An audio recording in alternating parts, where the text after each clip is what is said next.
This might seem totally counterintuitive, but addictions, they're not the problem. Addictions is a really quick and easy solution to a deeper underlying problem. 99% of addictions are covering up some emotional wound. And that realization changes the game. And if you're addicted with something, you can start asking yourself, why do you need that addiction? What is the feeling you are trying to get, or what is the feeling you are trying to avoid? And I think now we're getting deeper into the core. I know from experience, I used to drink alcohol in excessive amounts because I felt so bored. I felt that I was restless. I felt anxious and I just wanted something to do because no, I can't be. It's like horrible to sit still. I've actually healed my relationship with alcohol and I have no problem at all drinking one glass of wine or one beer, because I understood that it was a deeper core wound I had, what I tried to replace, and I felt a sense, or actually it was more like I didn't feel fulfillment. I didn't feel like I had a purpose, and when you don't have a purpose, it's really easy to just focus on desires. And the problem was that I didn't even try to look for a purpose. I didn't even try to find deeper meaning. So why not go out and have as much fun as possible? And I don't regret it. I had amazing times. I had amazing memories. The whole coming down and the crash, and then there was a lot of drugs and all kinds of things that really started to mess up my mental health. That was the real problem, because the alcohol and the drugs, they were solutions to me not being satisfied with life itself. I didn't feel joy and fulfillment with being present. I didn't even know what present was. It was more like I could only be present when I was drunk. It was this weird thing that I now realize that when I learned to meditate and when I've studied consciousness and actually put effort into being present, kind of forget about the past, forget about the future, and this moment, I start to get the same sensations that I got out of these pleasures. Another big problem and pleasure in my life has been porn, and I bet like almost every man struggles with this at some level, and it's kind of this taboo thing that a lot of people don't want to talk about. It's so addicting, and when they've done brain scans, it's actually similar to heroin, and I know because I've been in accidents and I've had broken bones and stuff like that. I have been given like fentanyl and different opiates just straight to my vein in the hospital, and I know that the feeling is the same. You get a sense of relief. It's an escape mechanism. You do things because you don't feel enough in the moment. You don't feel content. You don't feel at ease, and you just crave it so much. And what porn does is that it floods your brain with dopamine, and then it kind of numbs you down. It numbs down the thinking mind. It's kind of this weird flow state, but then there's a lot of negative things with it, and there's like loss of nutrients, and then there's like depression and all these like negative things when you keep going deeper and deeper. And when I started realizing this, it was actually easier to also say no to it, because I'm like, wow, why would I just keep doing this and repeating this same cycle when it clearly doesn't benefit me? It doesn't take me to my goals in life. It doesn't bring me any fulfillment. It's just this quick fix. So whatever addiction it is, it's more of a quick fix. It's the solution. And once we start realizing this and actually digging deeper what the underlying feeling and cause for not feeling good enough, that's when we're getting closer to actually solving these drug problems, porn problems, whatever the addiction is. It may even be working. And that's a thing that a lot of people don't want to hear because it just feels so good. I just want to work.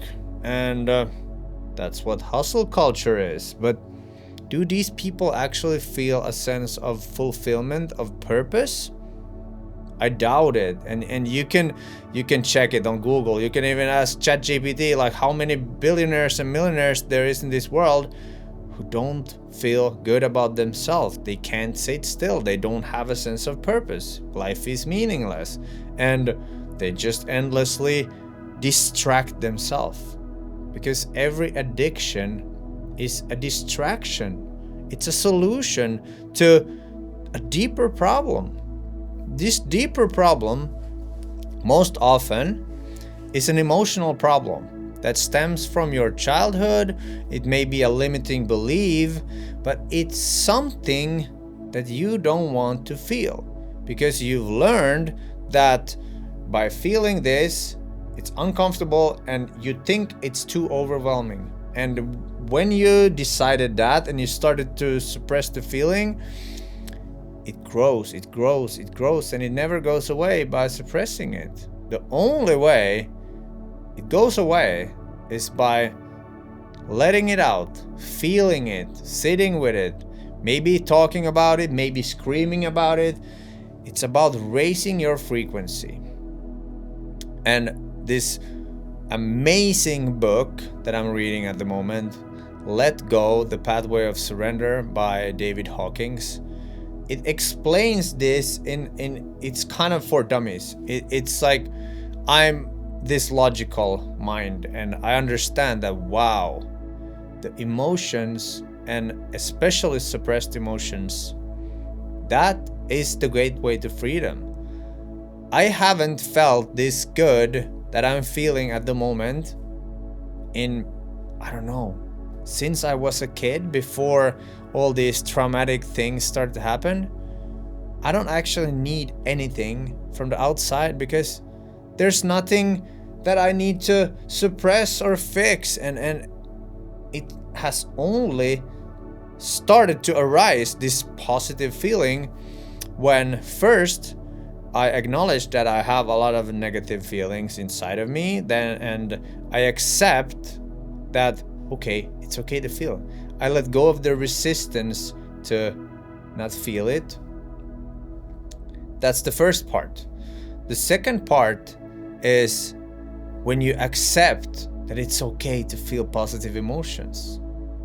This is a big one because I used to think and I used to live in a way that it's only okay to be really thrilled and happy when you are drunk or you're on drugs or you're something external stimulation, something extreme. But just being, sitting still, no way. And it felt like utopia when people talk about this blissful state with just being. I used to wake up every morning depressed and just like wondering, why the hell am I feeling so bad? And what did I do? I tried to indulge in more things that were solutions, addictions. And I don't say that I can solve every problem or every addiction. Nobody can do it from the outside. What I say is that when you, the person who have the addictions, starts to dig deeper of, why do I do this? What then? Ask this for as long as possible, and you will soon find that there is some kind of suppressed emotion that probably has been in your unconscious. It's like totally out of your sight. You're blind to it, but only by starting to go deeper and you go back to your childhood and you go back to your life and experiences, you may find that, wow, maybe you've suppressed grief, or maybe you've suppressed shame, or fear, anger, all these negative emotions. And you know what's the best thing?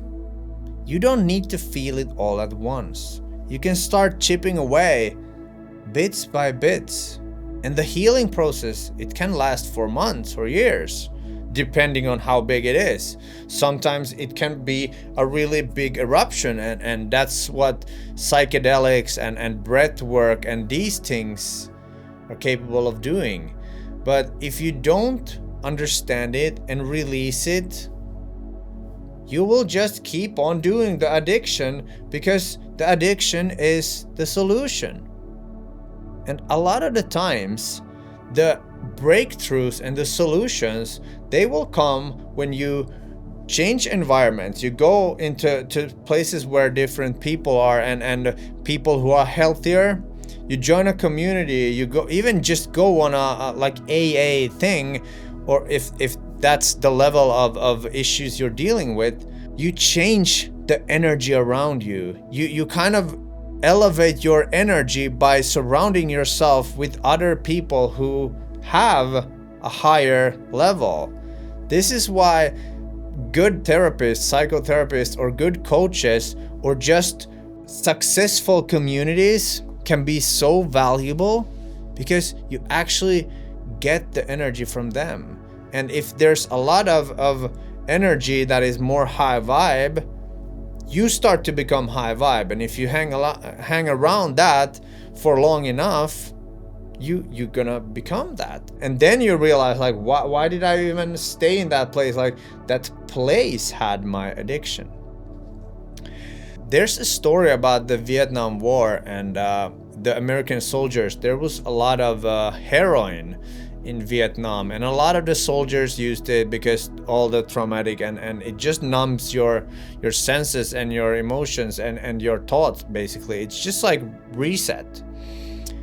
People thought that it's gonna be a huge problem when these drug addicts come back home to the States and have this huge problem, this heroin addiction. Guess what? Most of the people, when they got back home, they didn't even think about heroin. They were just happy to get out of that place. So a lot of the times, it's the place and the people and the group that we do the addictions with that keep us addicted. This is why churches and these kind of communities may actually help people get out of it. I don't say that religions and these organized communities would be beneficial or anything. I just want to give you an example of why this is. And once you start to find your people, more healed people, they can help you with your situation, your perspectives, and overcome these issues. But the main point is that addictions, they are not the problem. The problem is something deeper. The addictions, that's the solution. And it's just so easy because you get a quick fix. And that's human mind. We want quick fixes and patience and determination and grit and kind of this extensive period of time of actually doing something. That's not popular. We want the magic pills. We want the quick fix because the mind is so obsessed with getting away from that thing that hurt us. But only by sitting with that feeling, it will start to dissolve. This is one thing, if I could change in the world, I would place everyone to just sit with themselves and have someone to talk to, have a safe space, and just go through and feel these emotions, because it's so much easier to heal than most of us think. We think that we need the external, all the money, and we need these strategies, and we need this and that, and we need the perfect partner, we need the perfect family, and we need the perfect house and the car and whatever. What if it's so simple that you heal yourself from the inside and then you feel good? And you know what happens when you feel good? You start attracting all these amazing things, and suddenly you're like, wow, I got it. But you didn't get it in a way with struggle and effort and kind of this pushing. There's this saying that be plus do equals have. Most of the people just focus on the do and not who I am, what kind of being am I, the vibration. And you can check the David Hawkins map of consciousness, the scale of emotions. Once you get the courage to actually be yourself, to feel everything and to accept yourself as you are, that's when the transformation starts. Because you go from negative, from being in lack, survival, of constantly needing something, to being positive, to be like, wow, I'm filled and I can start giving.